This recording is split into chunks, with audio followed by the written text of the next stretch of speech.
Or they find, basically the idea that the Bible is always vindicated because the Bible is completely true in everything that it touches upon.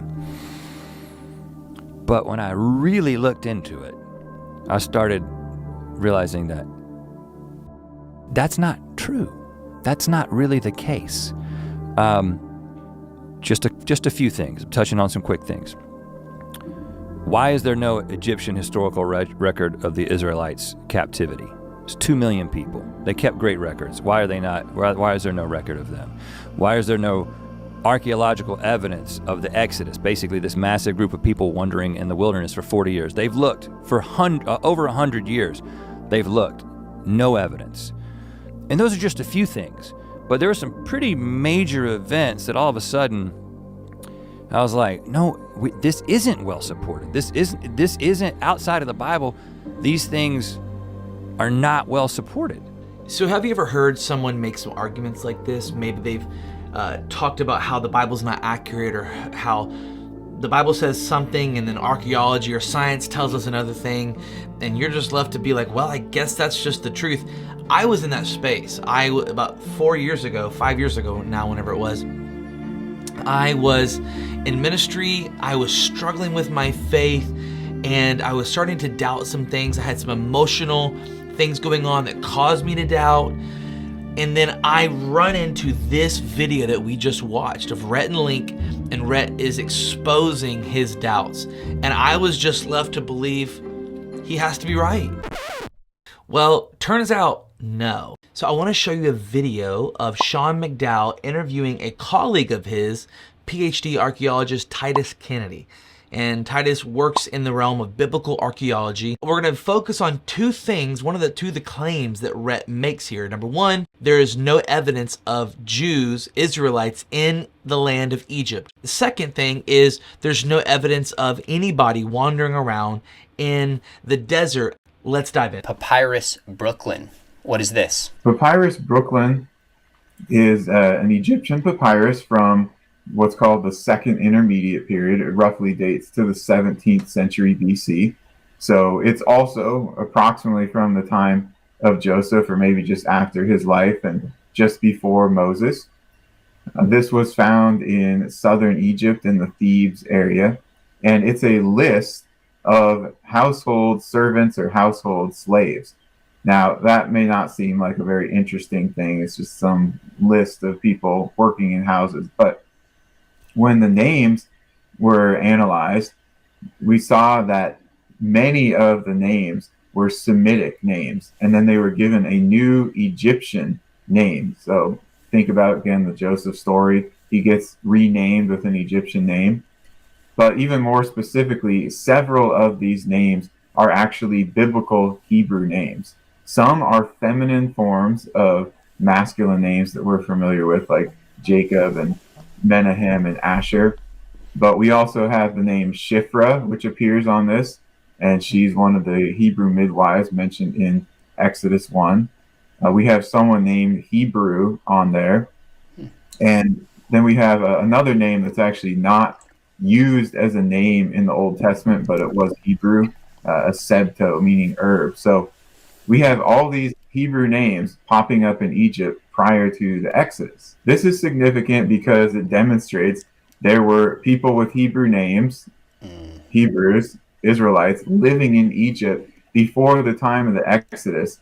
And that is a major critique of the Exodus story, is that there's supposedly no evidence that Hebrews or Israelites were in Egypt before the time of the Exodus. Well, this places them there, and it even puts many of them in the role of servant or slave. They actually have legitimate Israelite Hebrew names, not Israelite yet, because they weren't in the land of Israel, but Hebrew names in the description of Egypt, in the slaves that they were servants there, in the exact time period. I mean, that's got to like literally put a stamp, that's done now for every argument that the Israelites weren't there. He's going to answer now the response to the wandering in the desert, and then there's no evidence for any wandering in the desert. It's actually not true. Let's see what Dr. Titus has to say. The Nomads of Yahweh inscriptions. What's this? This is one of my favorite. I worked on a project connected to this inscription, and It's also, I think, one of the most significant finds, again, connected with the Exodus and the wandering. Now, often it's said that there's no evidence for the Israelites during the wandering period, and also we shouldn't expect much because they were living as nomads wandering through the wilderness. But there is this Egyptian inscription, which appears on a temple of the pharaoh Amenhotep III. One inscription is on a pillar and the other was on a wall. And in Egyptian hieroglyphs, it says, "The land of the nomads of Yahweh." And so they were saying that there was this area east of Egypt. It's contextually placed around Moab or Edom, Transjordan, where some nomads were living, wandering, that worshiped the god Yahweh. Now, this tells us that the Egyptians were familiar with the name Yahweh, even the Pharaoh himself. And that tells us there must have been a connection at some point. They must have had interaction with the Israelites. Of course, the Israelites are the only people in ancient times who worship the god Yahweh. We have no evidence of anyone else ever worshiping Yahweh or making inscriptions about Yahweh. So it puts Yahweh worshiping wanderers, Israelites, in the place where they're supposed to be during that 40-year wandering period after the Exodus, just before the conquest. It provides us with archaeological evidence that the Israelites were wandering in the wilderness, that they did worship Yahweh, and also that the Egyptians were familiar with them and the name Yahweh, which had been revealed to Moses not too long before the Exodus. And so it bolsters the historical reliability of the Exodus wandering story. And there you go. In the time of the wandering, you literally have an Egyptian inscription that talks about, number one, the name Yahweh, that somehow they would have known the name Yahweh and they were the only ones who worshiped Yahweh. And so it makes sense that they would have been in Egypt. And number two, that they had no kings and they were wanderers. They were wandering around and they were nomads. You're asking yourself, okay, if this is this clear, how come how come Rhett doesn't know this? How come nobody's talked to him about this? Maybe he has, maybe he doesn't find it compelling. I don't know how you don't find it compelling. I will say this. Oftentimes, people who are deconstructing are not always deconstructing. I'm not saying always, I'm saying not always. Sometimes not. Are not always deconstructing purely based on evidence. I know I was really wrestling more with emotional things, mental things personal things I was struggling with. And then I watch a video like this and it confirms. My heart posture is, Lord, I don't think you're true. You're not being there for me. You're distant, all this sort of stuff. And then I watch a video like this and it just confirms in a physical sense what I've been feeling in my mental, emotional state the whole time. And this leads me to my second point. You cannot trust all of the stuff you are getting back from science.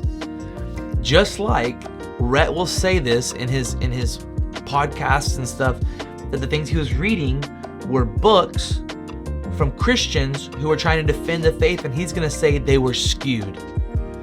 But Rhett, for some reason, doesn't apply that same logic to atheists now writing archaeology and all this sort of stuff, other types of books and findings or whatever. He assumes, there's this assumption that atheists and agnostics have no skewing, no preconceived bias, emotional bias. It's only the religious people.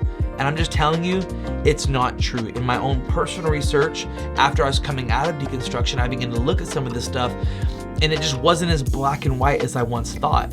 The truth claims that many atheists and agnostic professors and people were making just didn't hold up, or it was a little bit more gray than I thought. And then sometimes you just find they literally omit things, or they lie, or there's evidence like this, and then you're like, why don't they believe that evidence? And they come up with random just excuses that don't make sense. And you begin to think, I think you're skewing the evidence. Here's my main point I want to leave you with. If you're struggling, if you're wrestling with doubt, or somebody you know is, please don't take any one person at face value. Don't just read one book and then be like, that's it, or listen to one podcast and be like, that's it. Do the research, look at both sides, weigh it out, think, pray, talk to people you trust. Okay, I've seen so many people who have walked away. They've become very skeptical of the faith. They've deconstructed, whatever you want to call that. And they've literally walked away from Jesus and said, none of it's true. And when I begin to press them on the things they've researched and done, it's very one-sided. I appreciate you guys. Thank you so much for all the growth the channel has been experiencing. I hope it's been a blessing to you. I'll see you guys in the next one. Catch you later. Hey, if you want to watch more videos, there's some right here you can click on right here. Catch you guys later. Bye.